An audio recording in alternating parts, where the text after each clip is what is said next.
Buenas tardes a todos. Vamos a comenzar con el curso y vamos a continuar con el tema Buenas tardes, licenciada. buenas tardes, con el tema de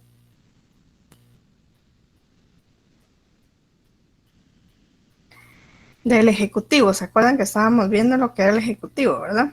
Y vimos todos los delitos que se pueden cometer dentro de la administración pública.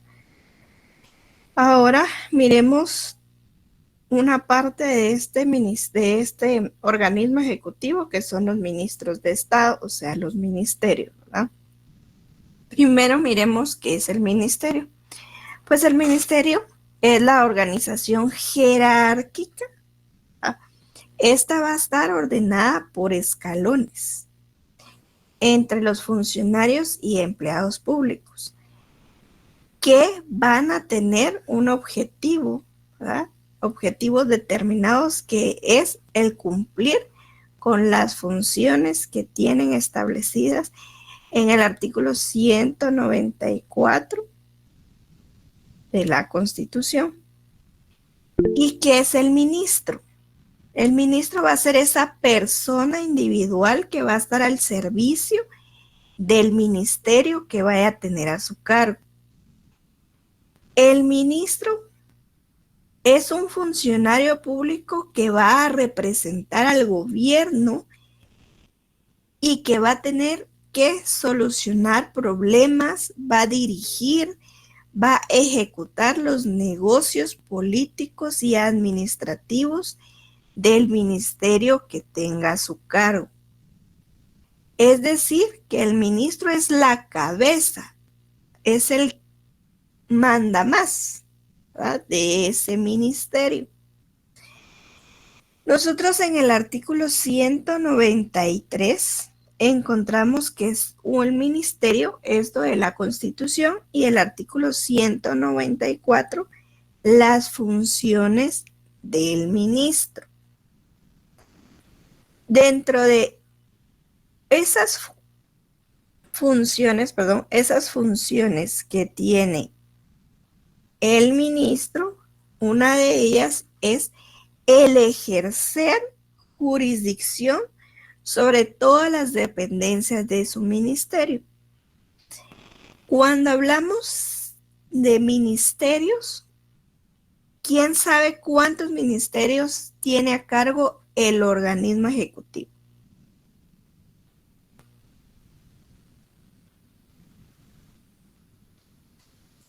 Pues tiene a cargo 14 ministerios.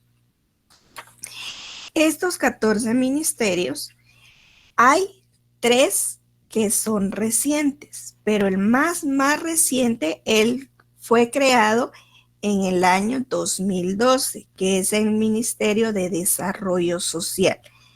¿Por qué fue creado el Ministerio de Desarrollo Social? Porque fue cuando, en el periodo que estuvo Otto Pérez Molina y Roxana Valdetti, ellos decidieron desaparecer FONAPAS.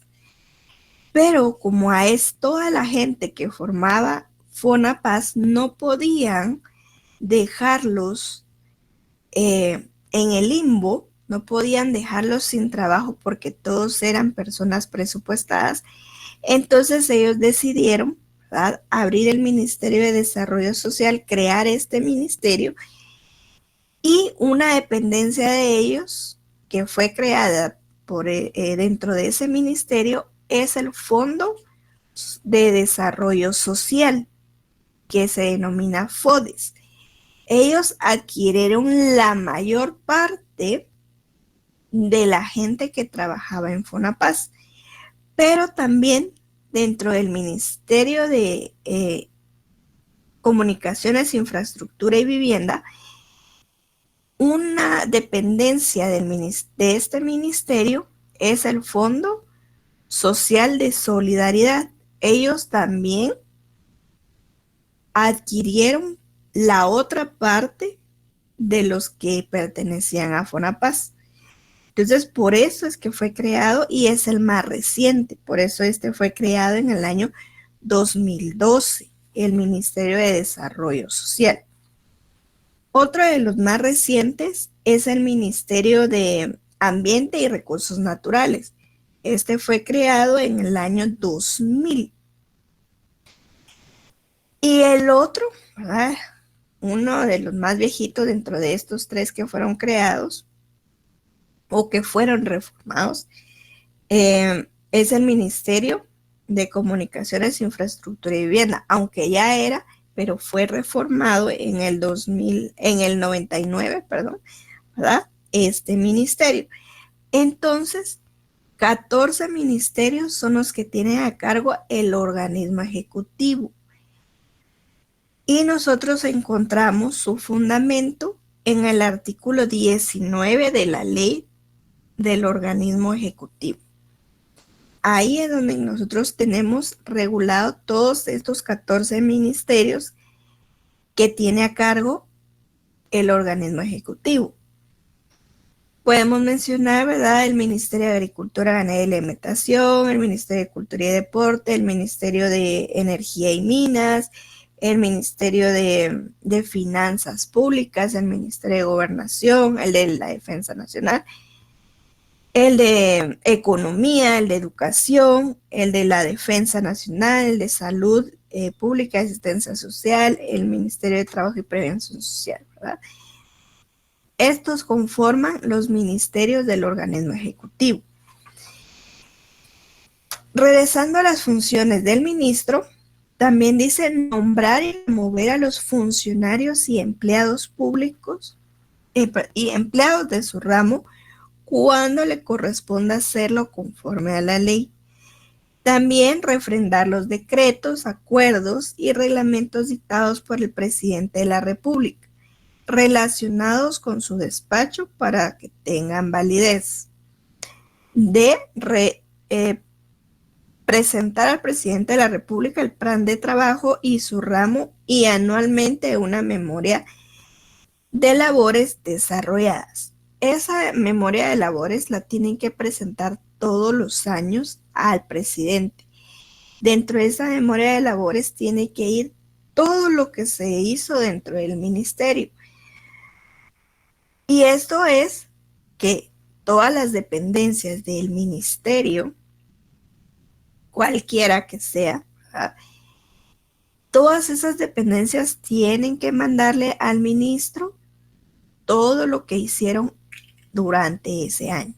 Si ejecutaron el presupuesto, cuántos oficios, cuántas opiniones, cuántos dictámenes, cuántas providencias, cuántas resoluciones, todo lo que haga esa dependencia y todo lo que haga el ministerio, tienen que mandárselo al presidente porque él cada año, el 14 de enero, digámoslo así, tiene que informarle al Congreso de la República lo que hicieron durante ese año que transcurrió. Por ejemplo, en el 2022, tuvo que informar al Congreso de todo lo que hicieron en el 2021. El otro año, ahorita, fíjense que ahorita es como ya el otro año ya cambia el gobierno, ahorita se está dando una transición, ¿verdad? Entonces, todos los ministerios, todas las dependencias de todos esos ministerios tienen que informar a su jefe inmediato, en este caso sería el ministro, sobre todo eso que se realizó durante estos 4 años que estuvieron a cargo. Todo lo que hicieron, eso se llama transición. Ahorita se llama este periodo de transición, que se tiene que informar. ¿Por qué? Porque cuando entre el próximo gobierno, se le va a entregar lo que se hizo. Por eso les digo, y por eso fue importante lo que se vio, esa responsabilidad que tienen los funcionarios y empleados públicos. ¿Se acuerdan que vimos cuántos años se lleva por daños y perjuicios en materia civil, en materia penal? Que son 20 años después de cesar su cargo, ¿verdad? Lleva 20 años, durante esos 20 años, si encuentran algo anómalo que hicieron, los pueden demandar, les pueden poner una denuncia, ¿verdad? Y por eso es importante este periodo de transición, porque entonces se entrega todo al próximo gobierno que entre y ya serán ellos los que se encarguen de revisar, de verificar que se hayan cumplido con plazos, que se hayan cumplido con las sentencias, con todo, ¿verdad? Y si ese gobierno que entra mira que hay algo anómalo, que no sé, que hubo un cumplimiento de deberes, ya serán ellos los que tendrán a cargo de poner las denuncias, poner las demandas correspondientes.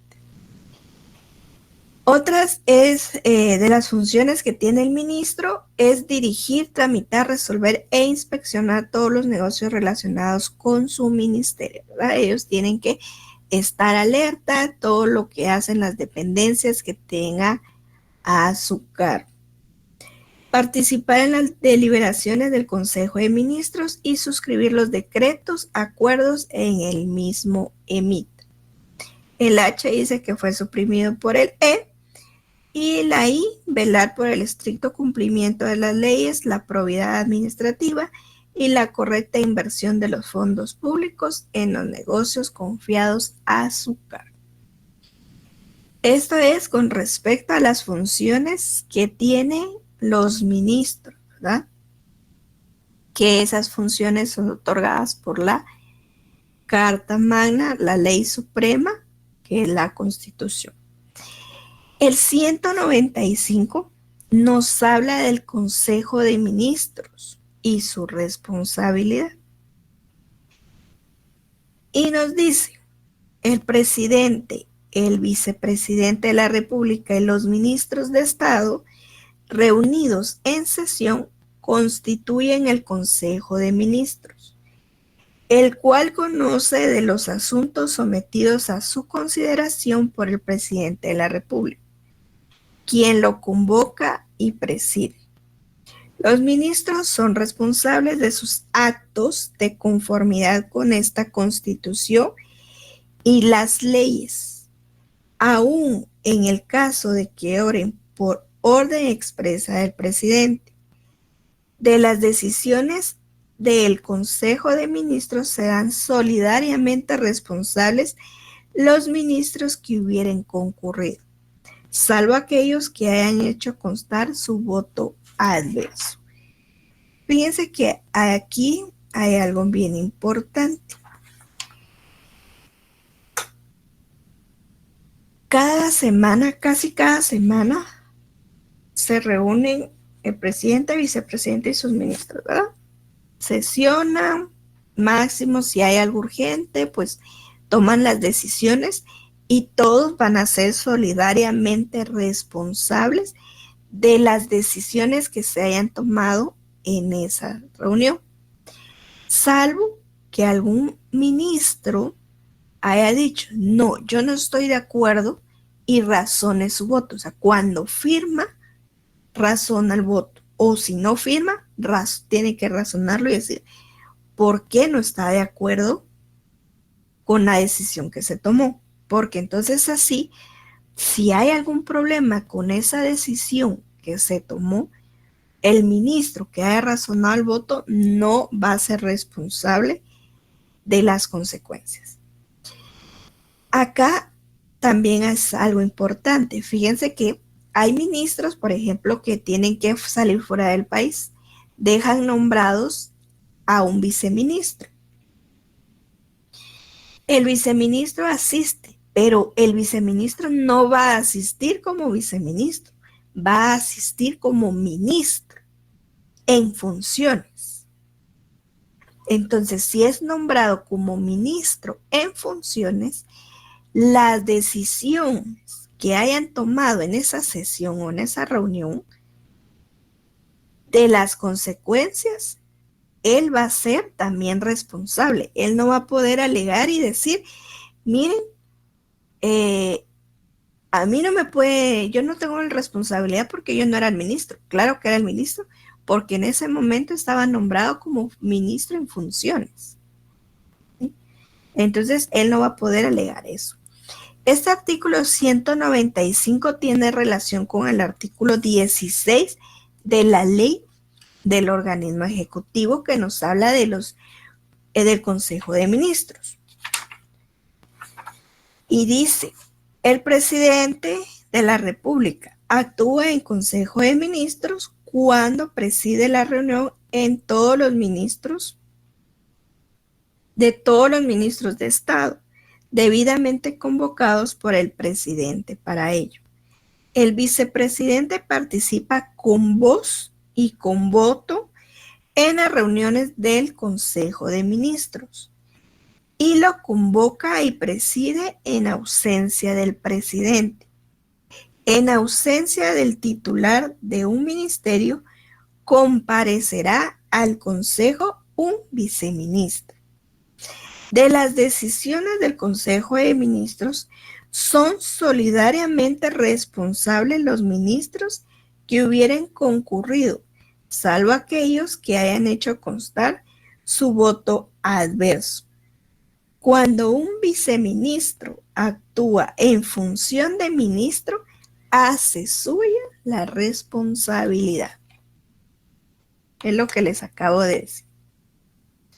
¿Ah? Ellos van a hacer y ellos no van a poder alegar y decir es que yo no era ministro. Claro que sí, porque estaba nombrado como ministro en funciones.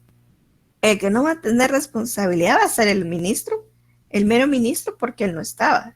¿Ah? Él no estaba ahí. Puede ser que andaba de viaje o que estaba enfermo, ¿verdad? O que tuvo que salir de comisión y no podía estar y tuvo que nombrar a un ministro, a un viceministro, para que compareciera en nombre de él.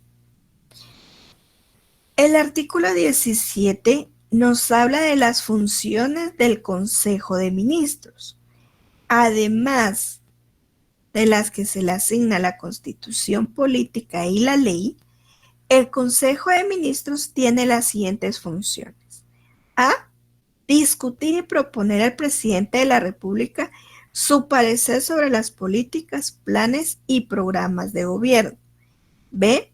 Concurrir con el presidente de la República a declarar o no la lesividad de los actos o contratos administrativos para los efectos de la interposición del recurso de lo contencioso administrativo.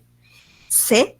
Conocer y emitir opinión sobre los asuntos que someta a su consideración el presidente de la República. Estas son las funciones que tiene el Consejo de Ministros, según el artículo 17 de la Ley del Organismo Ejecutivo. El artículo 18 nos habla de los gabinetes específicos. Para fines de coordinación del diseño y gestión de acciones y políticas, así como la discusión y formulación de propuestas que atañen a más de un ministerio, a ser presentadas al presidente de la República, podrán funcionar gabinetes específicos creados por acuerdo gubernativo. Estos se integran reunidos en sesión para los ministros y otros funcionarios de alto nivel administrativo, titulares de órganos o representantes de entidades estatales afines al objeto de los asuntos que toca abordar cada gabinete específico. Párrafo reformado por el artículo 2 del decreto 22-99 del Congreso de la República. Los gabinetes específicos que les sean asignados para su coordinación al vicepresidente de la República por el presidente de la República podrán ser coordinadas en su ausencia por el ministro que asigne el vicepresidente de la República. Todos los gabinetes específicos van a ser todos aquellos que el presidente designe, ¿verdad? Aquellos gabinetes donde dice, este ministerio no tiene la competencia, este tampoco, el otro tampoco. Ninguno de mis 14 ministerios tiene competencia. Bueno, vamos a crear un gabinete específico, una como comisión, ¿verdad? donde le va a dar responsabilidades para un determinado objetivo, solo para un determinado objetivo. Por eso no crea otro ministerio, porque solo va a ser para un tema específico.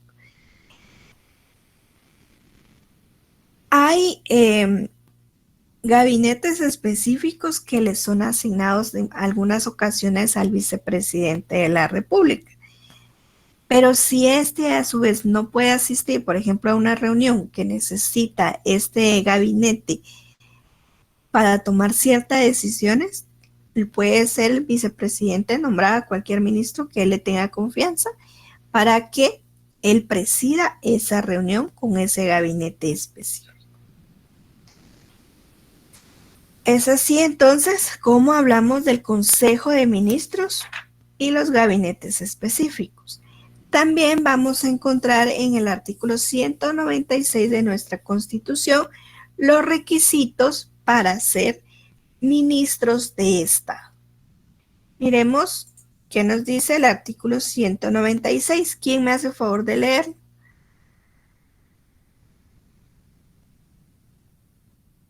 Buenas tardes, Ligda.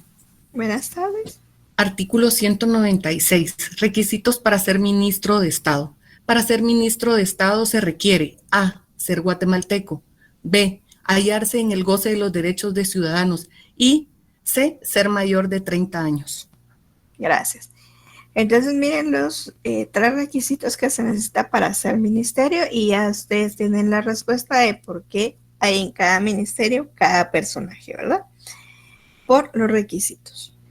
Miremos el artículo 197 que nos habla de las provisiones para ser ministros de Estado. Nos dice, no puede ser ministros de Estado A. Los parientes del presidente o vicepresidente de la República, así como los de otros ministros de Estado dentro del 4º grado de consanguinidad y 2º de afinidad. B. Los que habiendo sido condenados en juicio de cuentas no hubieran solventado sus responsabilidades. C. Los contratistas de obras o empresas que costeen con fondos del Estado, de sus entidades descentralizadas, autónomas o semiautónomas o del municipio, sus fiadores y quienes tengan reclamaciones pendientes de dichos negocios. D. Quienes representen o defienden intereses de personas individuales o jurídicas que explotan servicios públicos. Y E. Los ministros de cualquier religión o culto. En ningún caso pueden los ministros actuar como apoderados de personas individuales o jurídicas ni gestionar en forma alguna negocios de particulares. Esto es entonces con respecto a las prohibiciones que tienen los ministros o las prohibiciones que se tienen para ser ministros del Estado. El artículo 199 nos habla de la comparecencia de actividades, comparecencia obligatoria a interpelaciones. Y ojo acá dice, los ministros tienen la obligación de presentarse ante el Congreso con el objeto de contestar las interpelaciones que se le formule. Es decir, todos los ministros, cuando son citados por el Congreso de la República, hay algunas veces que si la falta que cometió algún ministro fue grave o gravísima, entonces son llamados a interpelación ante el Pleno del Congreso. Es decir, que el ministro tiene que llegar delante de todos los diputados a dar un informe y ser sometido a las preguntas, al cuestionamiento que le haga el Pleno del Congreso. O sea, los diputados que quieran cuestionar a ese ministro lo van a poder hacer. Pero también hay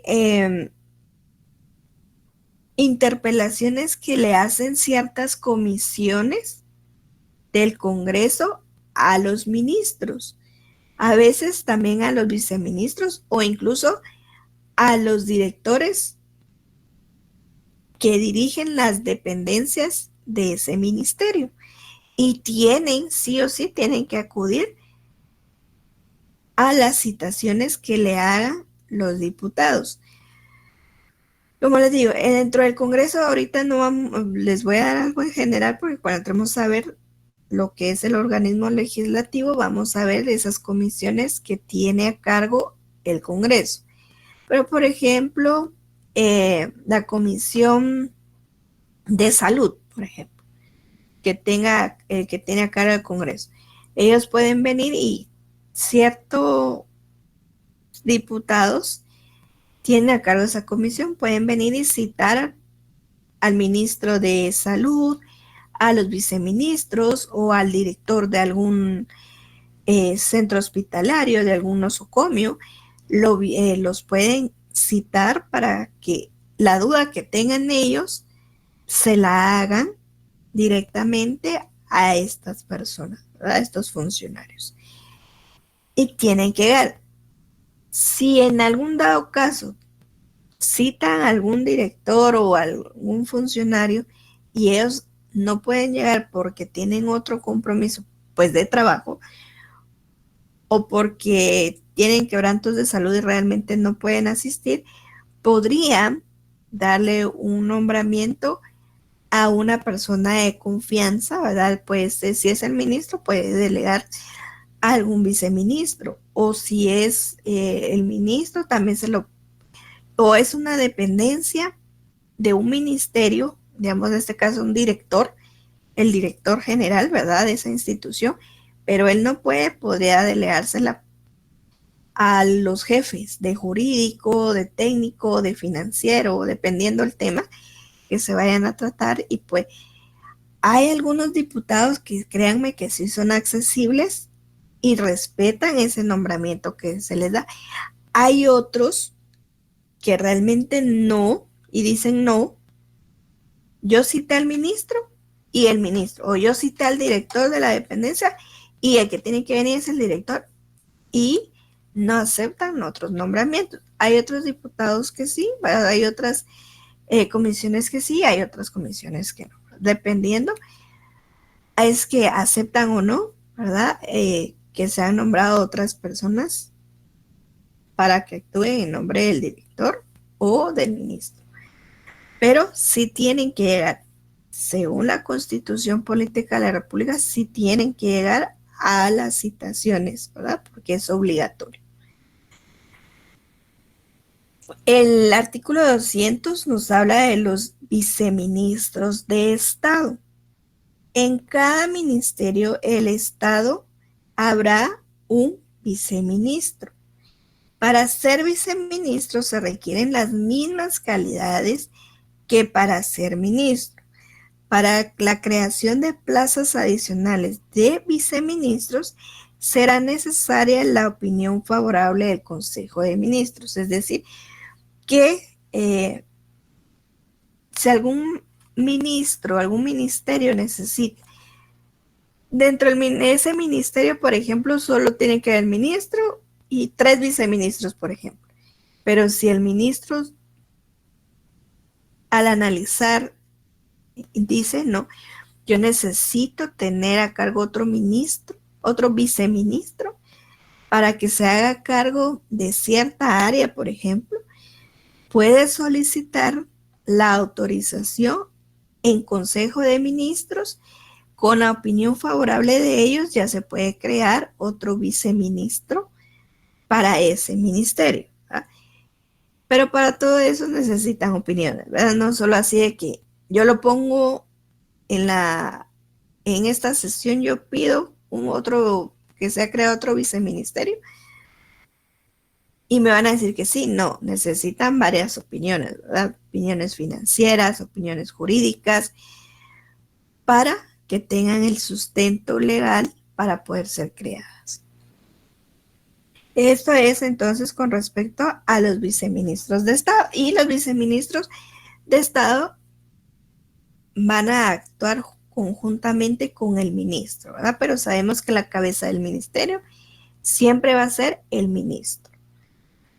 Pero como el ministro no se puede dar abasto para atender todas las dependencias de su ministerio, es por eso que siempre van a haber varios viceministros en el ministerio.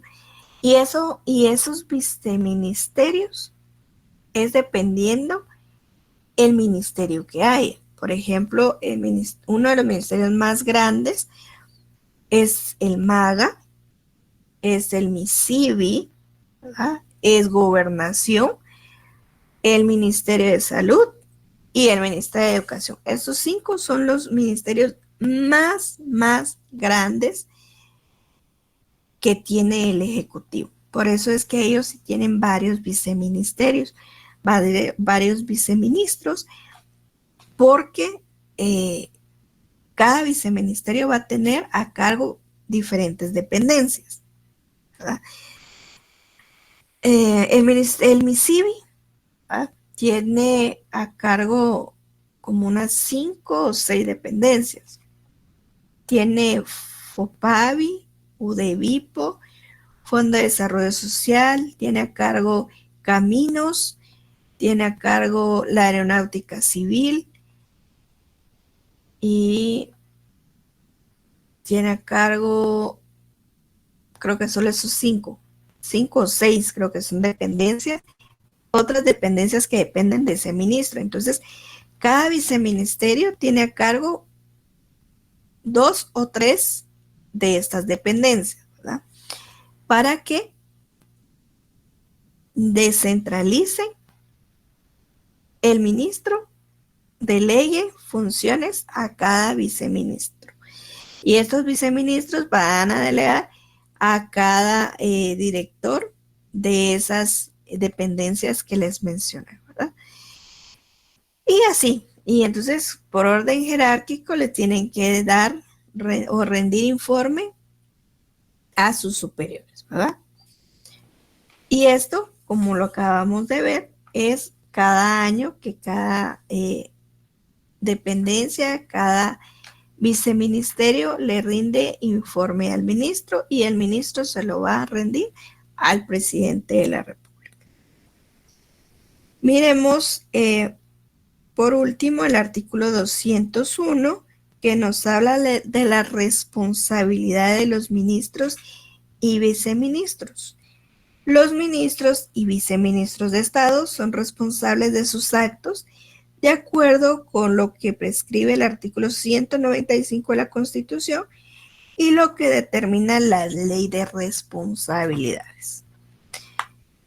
Entonces, así como les estaba mencionando, ¿verdad?, la Constitución, ahora pasemos a la ley del organismo ejecutivo, decreto 114 y 97 del Congreso de la República. Y vimos ya ciertos artículos, ¿verdad? Y miremos el artículo, el 19 es donde está regulado todos los que son los ministerios. Miremos el artículo 20, que nos habla de los ministros de Estado.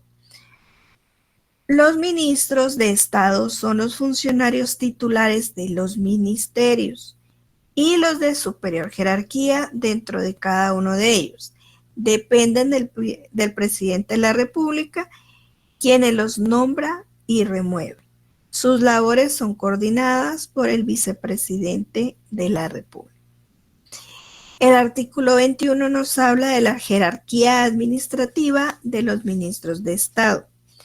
Los ministros de Estado tienen el mismo nivel jerárquico y gozan de iguales prerrogativas e inmunidades. Artículo 22 nos habla de la actuación ministerial. ¿Quién me hace el favor de leer este artículo?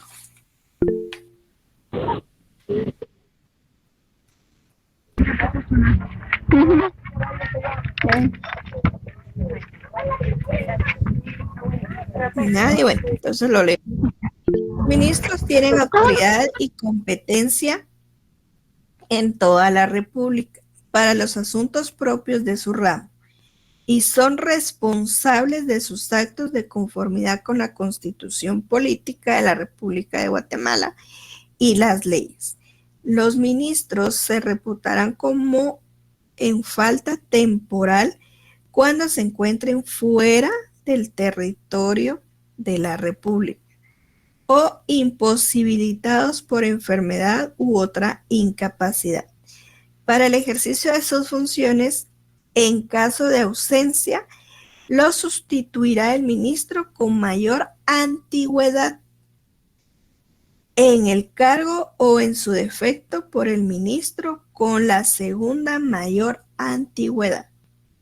Así es como van a ser nombrados para poder sustituir al ministro en algún momento, ¿verdad?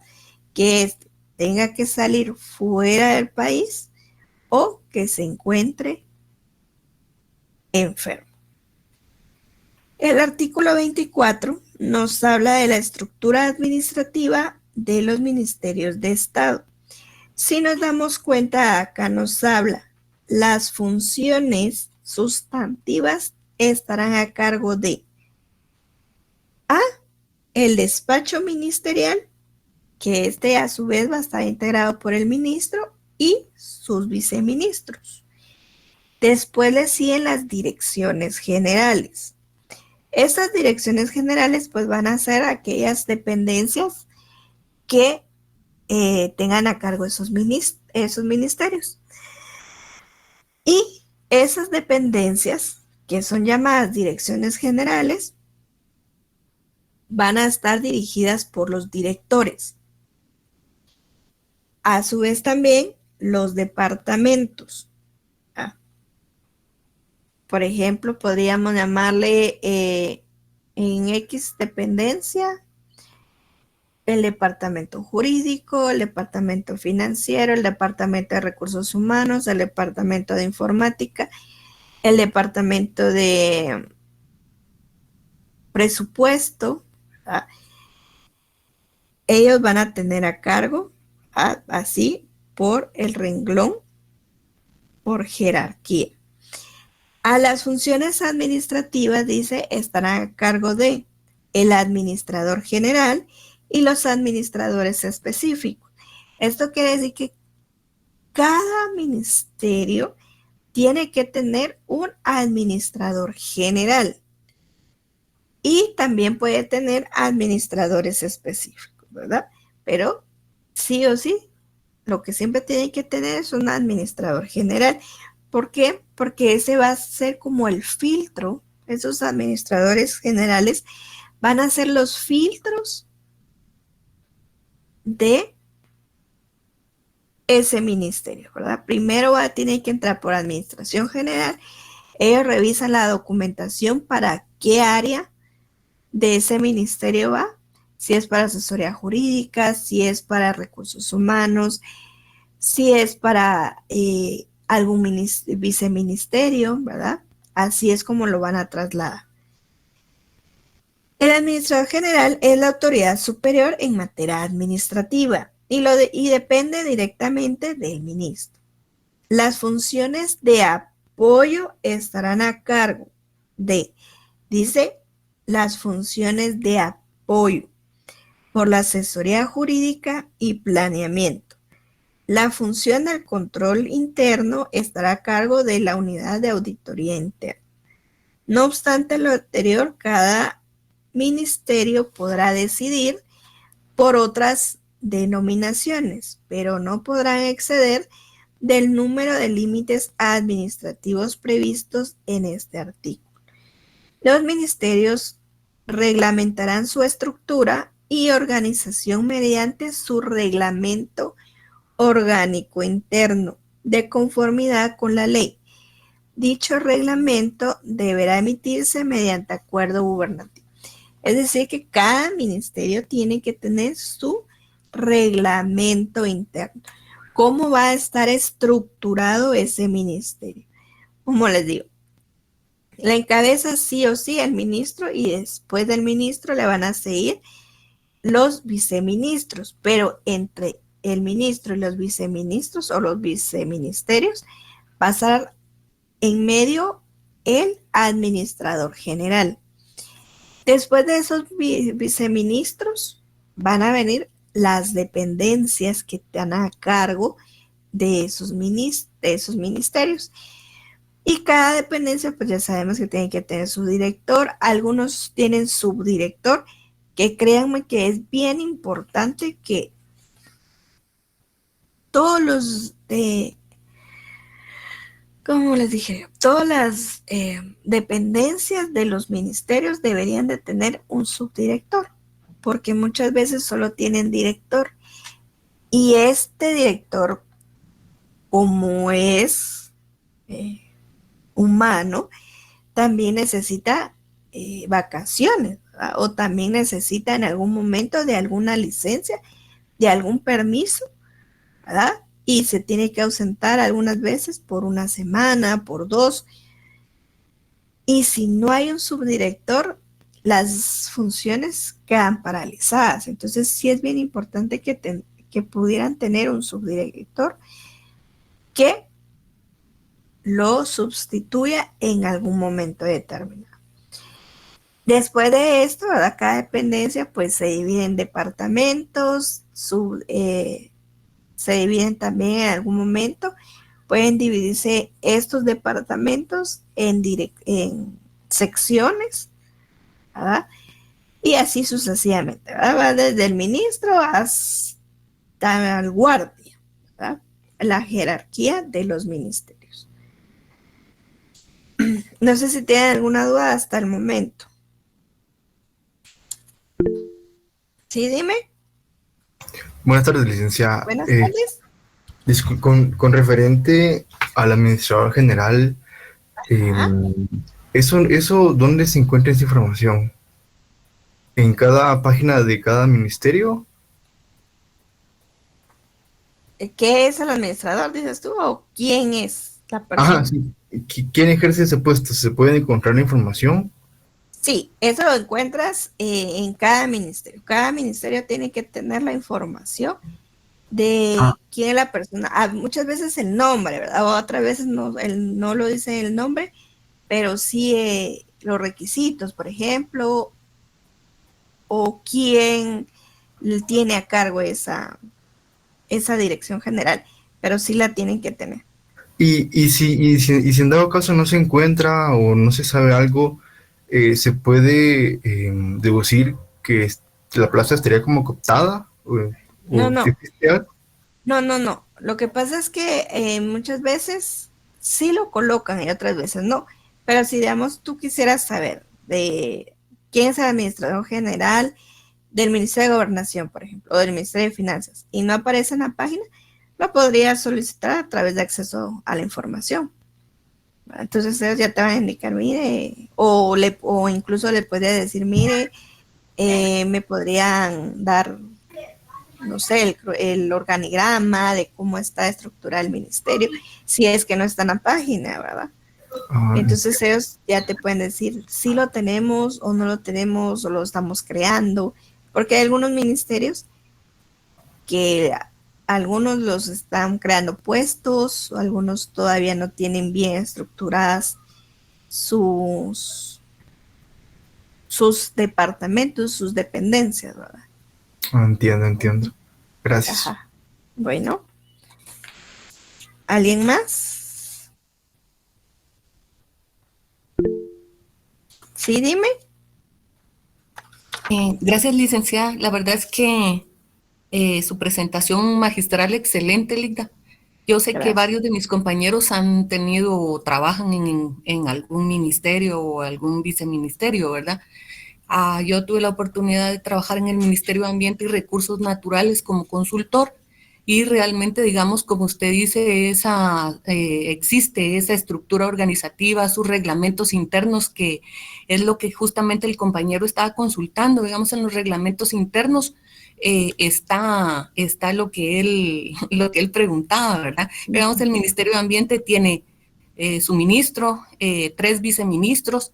Dentro de su su reglamento existía quien sustituía al ministro, justamente como usted comentaba, por enfermedad, porque estaba de viaje, por alguna cuestión, y quien lo sustituía en las reuniones de los días lunes en casa presidencial, ¿verdad, Ligda? Entonces, si es un viceministro y ministro en funciones, ¿verdad?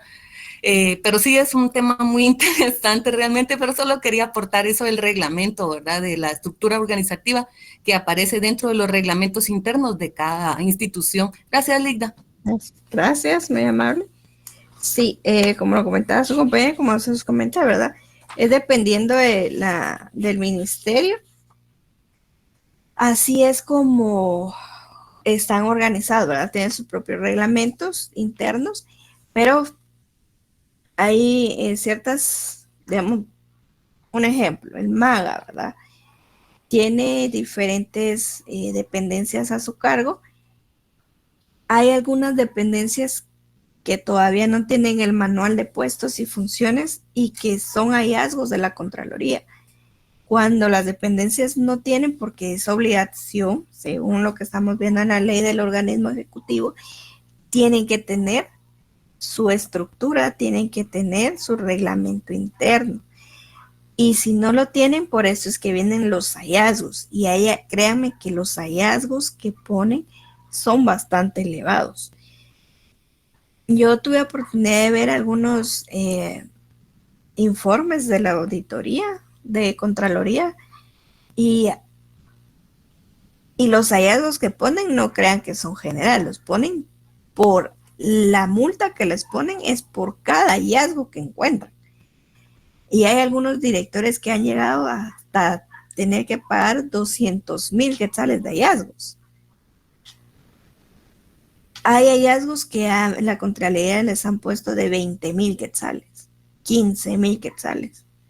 Hay otros que han sido bajos de 8,000 quetzales, y no solo estoy hablando, por ejemplo, del director que tenga a cargo esa dependencia, sino también, por ejemplo, si son del manual de puestos de esa dependencia, los que tienen que verla porque sí o sí tengan ese manual ya creados, ¿verdad? Puesto en manual de puestos y funciones, es recursos humanos y el director, y entre otros.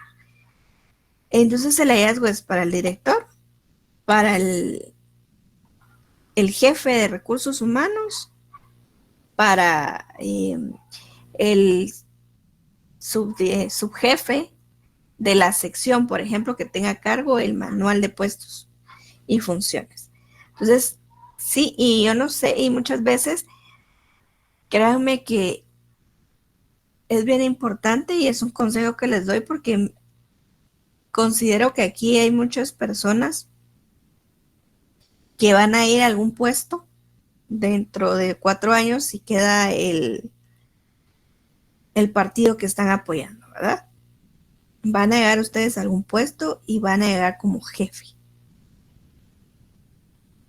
Ustedes van a ser, como ya hemos visto, tanto en la Constitución como en la ley del organismo ejecutivo, ustedes van a ser responsables solidariamente de todo lo que vaya a pasar dentro de esa institución donde ustedes van a ser nombrados.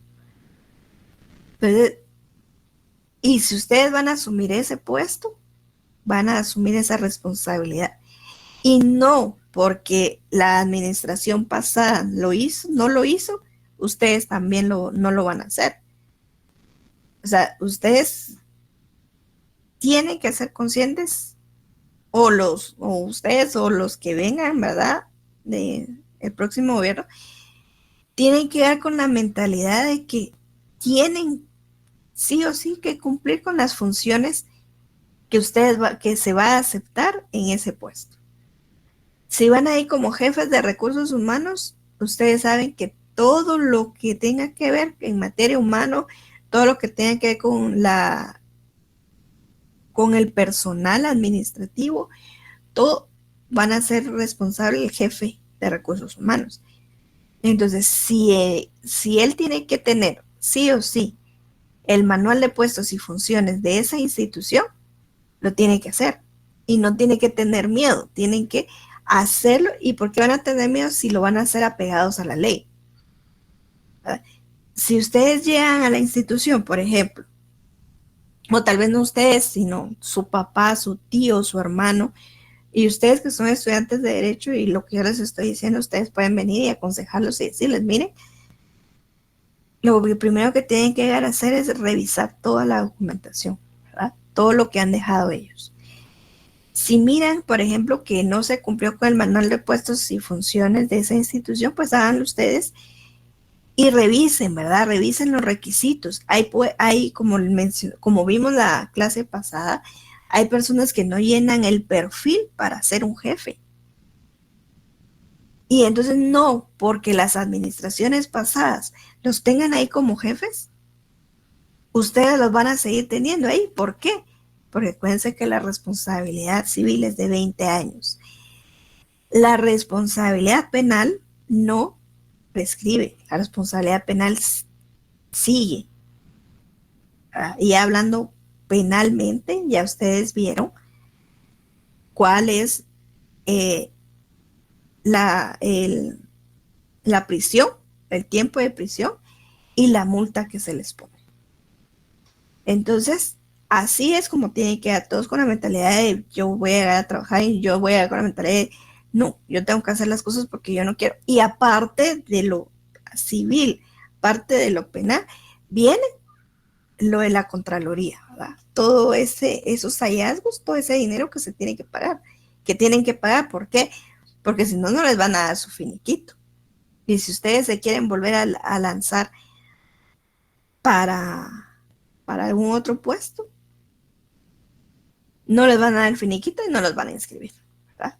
O no van a poder llegar a ser otra vez un director de alguna institución porque no van a tener el finiquito. Entonces, eso es bien importante de que ustedes sepan, que aparte de lo penal, aparte de lo civil, viene la multa que se interpone por cada hallazgo que pone la Contraloría General de Cuentas. ¿Verdad? Y créanme que son bastante elevados dependiendo del hallazgo que encuentre.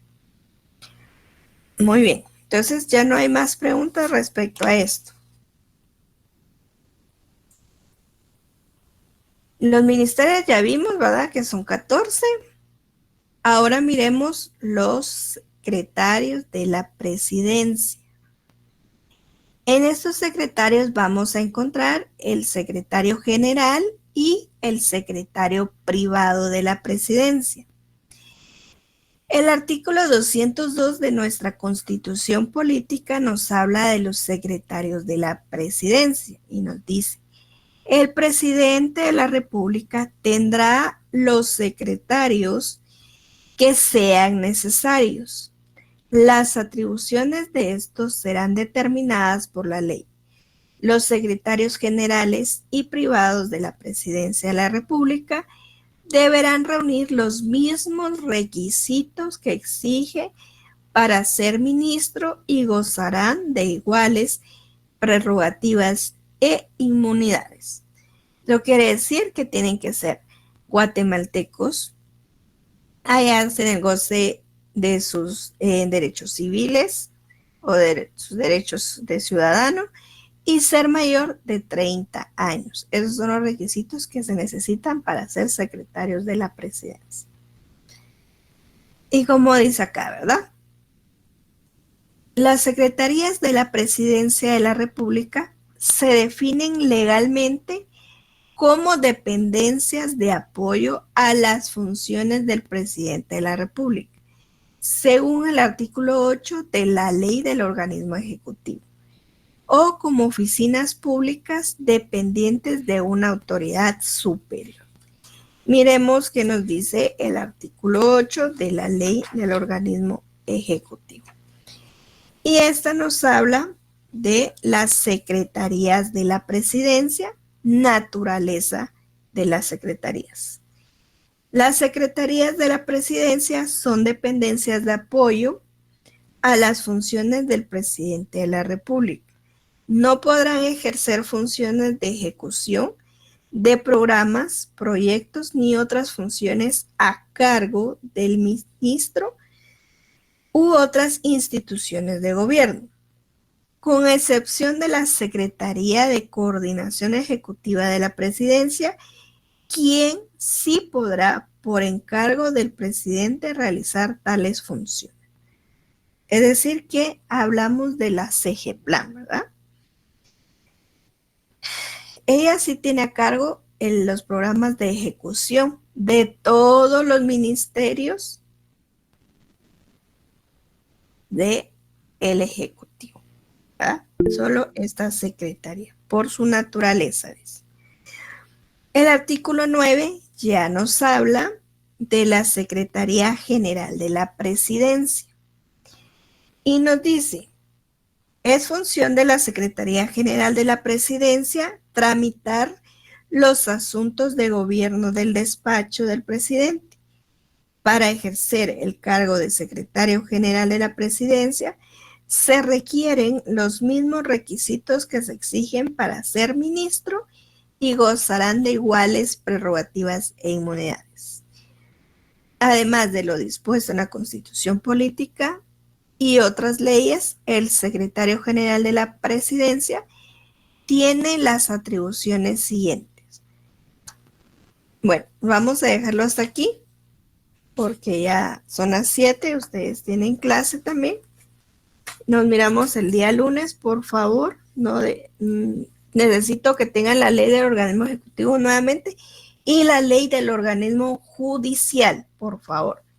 Que no se les olvide, y también, obviamente, la Constitución.